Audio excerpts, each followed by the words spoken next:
இப்போ வந்து ஃபர்ஸ்ட் வாரம்ன்றதுனால சர்ச்சுக்கு பிரிஞ்சி போட போறோம். இதோ பாருங்க. எண்ணெய் ஊற்றி வெங்காயம் இந்த பக்கம் வந்துரு. கிண்டு நான் எடுக்கிறேன். ஹோல்ட் பண்ணிட்டியா? ஹாய் ஃப்ரெண்ட்ஸ், இப்போ வந்து நாங்கள் எண்ணெய் ஊற்றி வெங்காயம் போட்டு பட்டை லவங்கமெல்லாம் போட்டுட்டோம். இப்போ அதை வதங்கிக்கின்னு இருக்குது. இந்த பக்கம் வந்துரு. அடுத்து என்ன பண்ண போகிறோம்னா இஞ்சி பூண்டு பேஸ்ட்டு போட்டு எவ்வளோ போட்டிருக்கு சாமி? இன்னும் கொஞ்சம் போடு. இப்போ இஞ்சி பூண்டு கொஞ்சம் கம்மியாக இருந்தாலும் இன்னும் கொஞ்சம் போட்டு நல்லா கிண்டிட்டு இருக்குது. போதும். அந்த பச்சை வாசம் போகிற வரைக்கும் நம்ம நல்லா வதக்கணும். போட்டு அடுத்து என்ன பண்ண போகிறோம்னா தக்காளி போட்டு நல்லா கிண்ட போகிறோம். அப்படியே அடுத்து பச்சை மிளகாய், புதினா, கொத்தமல்லி எல்லாத்தையும் போட்டு நல்லா வதக்கணும்.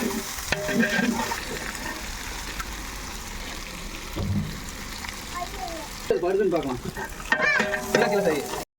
ஹாய் ஃப்ரெண்ட்ஸ், இப்போ நாங்கள் ஏற்கனவே பிரிஞ்சி செஞ்சதில் பார்ட் 1 இது பண்ணியிருப்போம். நெக்ஸ்ட் நாங்கள் பார்ட் 2 அப்படியே கண்டினியூ பண்ணுறோங்க. இப்போ காய்கறியெல்லாம் போட்டு நல்லா வதக்கிட்டு இருக்கோம். அடுத்து மசாலா போட போகிறோம். பிரியாணி மசாலா 2 பேக்கெட். காரத்துக்கு ஏற்ற மாதிரி நம்ம பார்த்துட்டு அப்புறமா போட்டுக்கலாம். 2 கிலோ காய்கறி, 3 கிலோ அரிசி, 2 கிலோ காய்கறி. அப்புறம்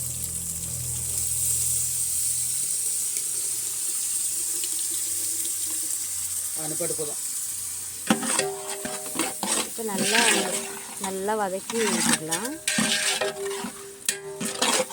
தயிர் ஊற்றணும். கொஞ்சம் கம்மியாக இருக்கிற மாதிரி இருக்குது. நம்ம இன்னும் கொஞ்சம் தயிர் ஊற்றி நல்லா கிண்டிக்கலாம். இப்போ காய்கறியை நல்லா நம்ம கிண்டி விட்டுக்கலாம். காயெல்லாம் கொஞ்சம் நல்லா வெந்துடுச்சு.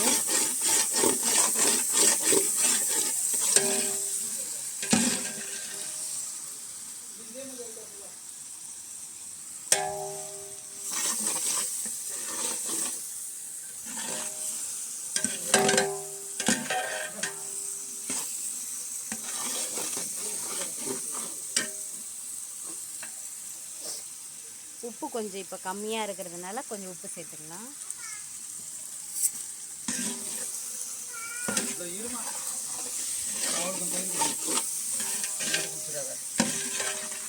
காயெல்லாம் நல்லா வதங்கிடுச்சு. இப்போ நம்ம தண்ணி சேர்த்துக்கலாம்.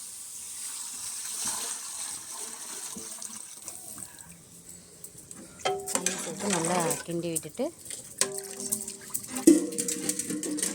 உப்பு காரமெல்லாம் நம்ம இப்போ கொஞ்சம் பார்த்துக்கலாம். அதுக்கப்புறம் அரிசி போட்டோன்னே கிளியராக பார்த்துட்டு நம்ம தம் போட்டுக்கலாம். பிரிஞ்சி வித்தியாசமாக செய்யணும். இப்போ கொஞ்சம் மஞ்சள் பொடி சேர்த்துக்கலாம்.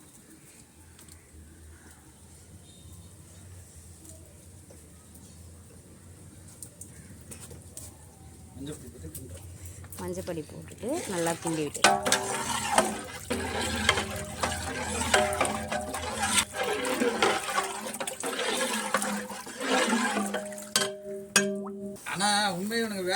அடுத்து நம்ம என்ன பண்ண போகிறோம்னா சுண்டலை வந்து சேர்க்க போகிறோம். ஏன்னா அவிச்சு வச்சுட்டதுனால கடைசியில் சேர்த்துனாலே போதும்.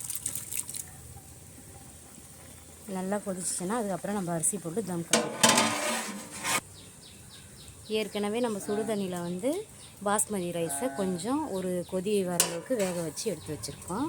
அதுக்கப்புறம் சேர்த்துனோம்னா நல்லா சாஃப்டாக இருக்கும் ரைஸ். இப்போ நல்லா கொதிச்சிட்ருக்கு. நம்ம ரைஸை வந்து சேர்த்துக்கலாம்.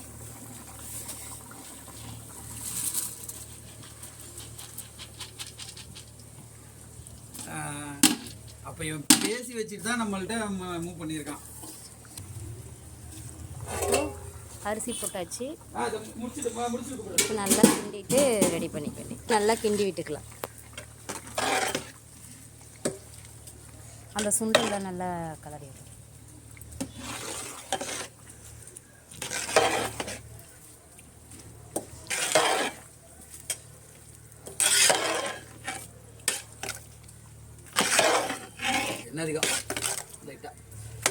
நல்லா செம்மையாக வந்திருக்கு.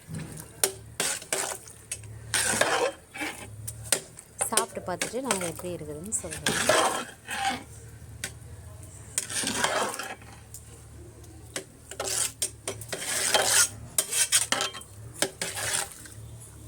உப்பு காரமெல்லாம்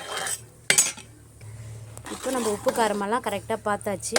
தண்ணியும் நல்லா கொஞ்சம் ட்ரை ஆகிடுச்சு. இப்போ நம்ம தம் போட்டால் நம்மளுக்கு சாப்பாடு கரெக்டாக இருக்கும். ஒரு 10 நிமிஷத்துலேருந்து 1/4 ஹவர் நம்ம தம் போட்டு இறக்கிட்டோம்னா சாப்பாடு நம்மளுக்கு ரெடி. அதுக்கப்புறம் நம்ம ரெடி ஆகிட்டு சர்ச்சுக்கு போயிட்டு அன்னதானம் போட வேண்டியது தான். அடுத்து இப்போ நம்ம என்ன பண்ண போகிறோன்னா தம் போட்டிருக்கிறோம்.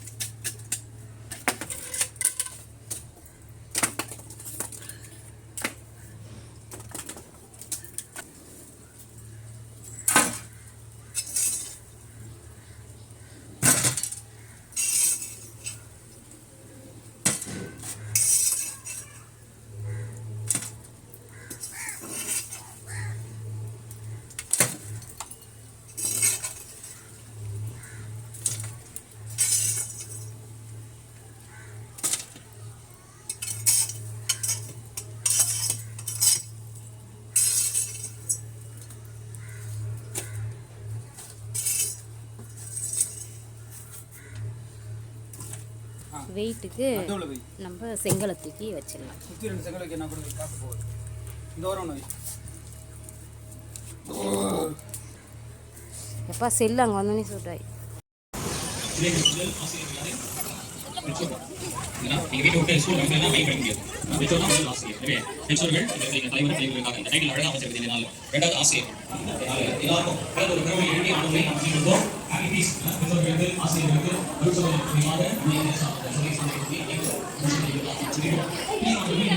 ஆண்டுக்காக இயேசு கிறிஸ்து ஒரு அருமையான ஒரு புரிதலை தன்னுடைய சீடர்களுக்கு வெளிப்படுத்துகிறார். முதல் சீடர்கள் என்று சொல்லக்கூடிய பேதுரு, அவரோடு இருக்கக்கூடிய அவருடைய சொந்தக்காரர் செபதேயு மக்கள் யாக்கோபு, யோவான் அவர்களுக்கு ஒரு அருமையான ஒரு புரிதலை ஆண்டவர் வெளிப்படுத்துகிறார். என்ன அந்த புரிதல் என்று பார்க்கும்போது, நமக்கு தெரியாத ஒன்று நம்மை பற்றி இறைவனுக்கு தெரிந்திருக்கும்.